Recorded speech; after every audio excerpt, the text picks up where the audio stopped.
तो इस बात में प्रभु ने मुझे बोला मेरा नानी के बारे में थोड़ा आपको बताएं, क्योंकि आप में से बहुत तेरा लोग कष्ट उठा रहा। मेरा नानी के बारे में थोड़ा सा आपको बताना चाहता हूं। मेरा नानी का बाप ट्रावनकूर महाराजा का एक प्रमुख था।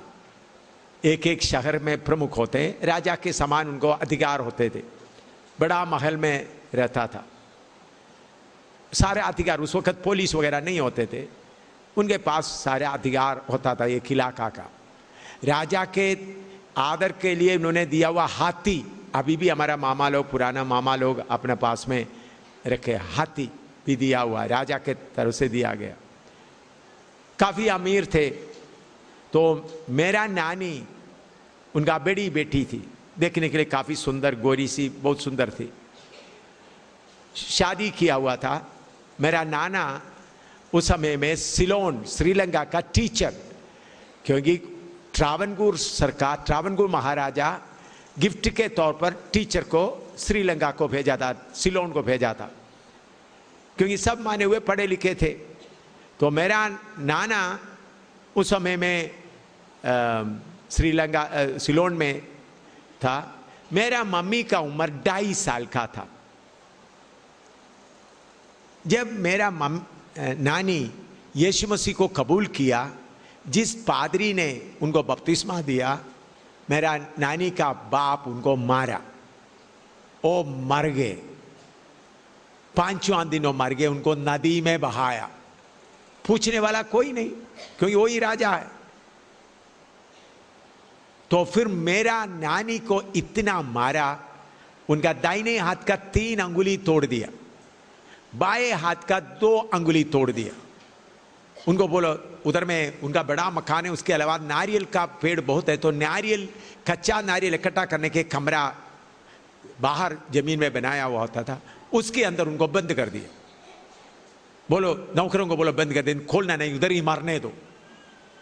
14वां दिन में कुछ नौकर लोग मकान के नजदीक गए तो बदबू आ रहा, तो उन लोग दरवाजा तो खोल कर देखा तो नानी का थोड़ा सा अंदर से मरी नहीं बल्कि बेहोश है, शरीर पूरा सड़ा हुआ, बदबू आ रहा है।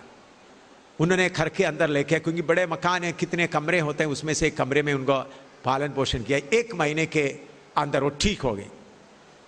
ठीक होकर अपना पापा के पास, मेरे नानी का बाप के पास आया। उन्होंने बोला तुम मरी नहीं है? नहीं। तुम यीशु को छोड़ोगे? नहीं, सवाल ही नहीं होता। तब मेरा नानी का, मेरा माँ का उम्र 2.5 साल का था। आपको मालूम है, तब तक उन्होंने सिलोन से अपना पति को भी बुलाया, मारा, फिर उनके आगे और पीछे कागज में लिख कर रखा, ये औरत गलत औरत है, ये बच्चा जो पैदा हुआ गलत है, ये धर्म परिवर्तन किया। इसलिए वो बच्चे को भी मेरा मम्मी को 2.5 साल का अपना कंधे में दिया, और ढोलक बजाने वाला, ठंडूरा बजाने वालों के साथ ऐसा जुलूस के तौर पर 6 मील दूर ले जाकर छोड़ दिए। सबके सामने बेइज्जती करते हुए लिख करके रखा कागज में, क्योंकि वो राजा की तरह, उनको पूछने वाला कोई नहीं। उधर भी बोला तुम यीशु को छोड़ेगा तो तुम घर में आ सकते हैं, उन्होंने बोला नहीं। 6 मील दूर छोड़ दिया। मेरा नानी ये टूटा हुआ 3 अंगुली ये दुनिया से घरों में बर्तन मांजना शुरू किया। अपना घर में इतना नौकर है, रानी की तरह राजकुमारी तक रह रही थी, उधर जाकर बर्तन मांजना शुरू किया। ऐसा चलते चलते 2 साल हो गए।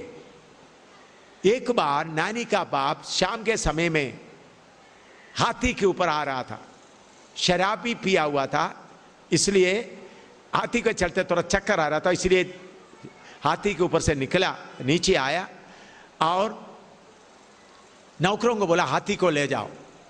तो रात का समय था, बत्ती चाहिए था, उस वक्त टॉर्च वगैरह नहीं होता। नारियल का पत्ते इकट्ठा करके बांधने से, चूट बोलता है मलयालम में, चूट बोलते हैं उसको, एक मशाल तरह बनाया। उन्होंने खड़खड़ा कर पूछा इधर मशाल है? उसी घर में मेरा नानी थे, उन्होंने वो उधर में बिजली वगैरह नहीं है उन समय में, दिया का रोशनी में इतना दिखाई नहीं देता। फिर उन्होंने पूछा इधर में कुछ खाने के लिए कुछ है? तो नानी सारे बर्तन मांजने के बाद अपने लिए रखा हुआ खाना उनको दिया। वो खाना खाया। तो जाते समय में, क्योंकि नानी को मालूम हो गया मेरा पिताजी है, तो जाते समय में पूछा जो छूट या नारियल का मशाल जो दिया है काफी है? तो अब उन्होंने बोला क्या तू मेरा बेटी है? हाँ। उन्होंने बोला मैं आपका बेटी हूं। मैंने तुमको इतना बुरी तरह से मार मार के जुलूस करके बाहर निकाला, तुम फिर भी तुम मुझे प्यार करती है? बोला ये परमेश्वर का प्यार है, यीशु मसीह का प्यार है। उन्होंने बोला मैं तुमको उठा कर ले जाऊंगा। तब मेरा मम्मी का उम्र 4.5 साल हो गए थे। उनको उठा के लेके आया कि थोड़ी देर उठाना फिर रोकना फिर उठना, पर तुमको मैंने जुलूस करके बाहर निकाल के गया, तुमको उठा के ले जाएगी।